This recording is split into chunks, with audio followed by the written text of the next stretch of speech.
Is any part of this agreement, and do you have a time agreement on to move forward on this? No. There's a discussion about trying to help move the process along. There's been discussions about some kind of a time agreement, but I think the appropriators have done this well in the past, working between the chairman and the ranking member of the various subcommittees and of the full committee.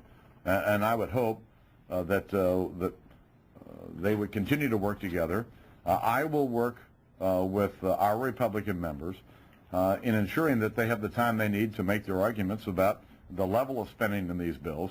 But to the extent that we can come to a time agreement on each of these bills as we move along, I think that's in the best interest of all the members. Both parties. Both parties.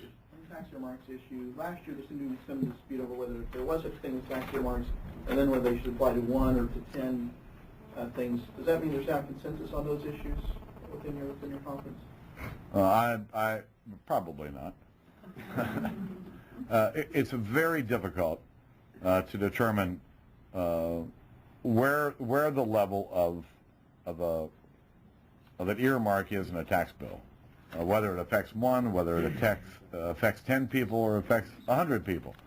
I think we can come to some agreement on that if we get the kind of transparency that we're looking for and the accountability. If the Democrats signed the dotted line, are they on board with this? How do you know that they will give you? I mean, will go along with this? I mean, we're going to have a change. We're going to have a change in the rule to bring about this transparency and accountability and the end to these secret earmarks before we proceed. We would expect that to happen under UC today. Yeah. That's right, to have that rule today. Also in this debate, you know, once you establish the principle that, frankly, the leader has led us to last year of transparency and the rights of the members to challenge these, once you establish the principle for appropriations bills, there's absolutely no argument not to extend that principle. There was an article in a major paper today about an earmark in the Intel authorization bill that moved a significant government effort from one place to another that a member was for. That's an earmark. In a tax bill, something that only benefits 1 or 2 businesses is an earmark. In an authorization bill about airports, that's an earmark. Once you've conceded this principle, as the Democrats are now conceding, they're going to have a hard time arguing that there's a difference in directing spending in authorization bills and directing spending in appropriations bills. And we're going to continue that fight. But while we're continuing that fight, we have, and the American taxpayers have, the advantage of eliminating this slush fund. That constantly on the floor, if you listen to the debate, there was a sense of a lack of respect for the process.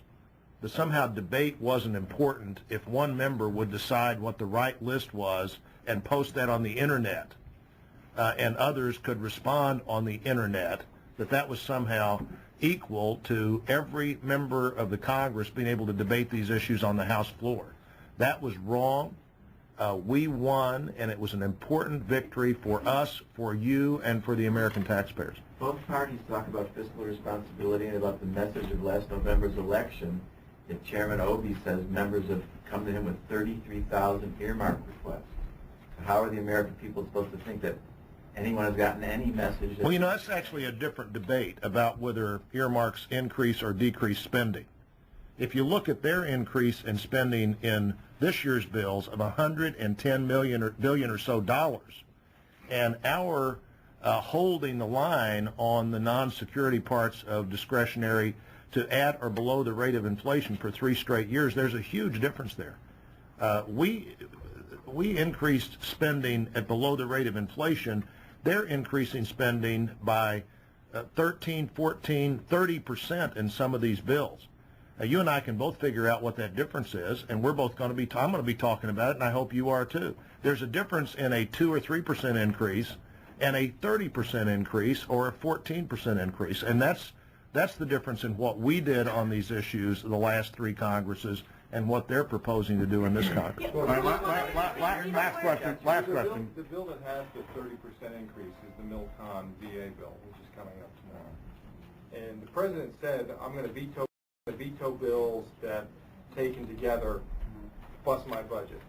His statement on the VA bill specifically excludes a veto threat, despite having made it explicit just a couple of weeks ago. Are you disappointed that he's not standing by that promise? We are living in a time of war.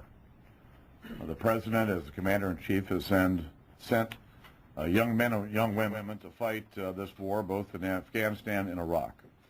As a result, we have injuries. When these soldiers come home, they deserve the care of the Veterans Administration. They deserve the programs that are available to Veterans Administration that they've been promised. And I support the President's comments about the MILCON and Quality of Life Veterans Bill, and I think you'll see a vast majority of the House support it. The Thank Debt you. Leader says that there is no, this is not a final deal. We'll be back on the floor. If it's not, we'll keep fighting. If it's not, we'll be around for a while.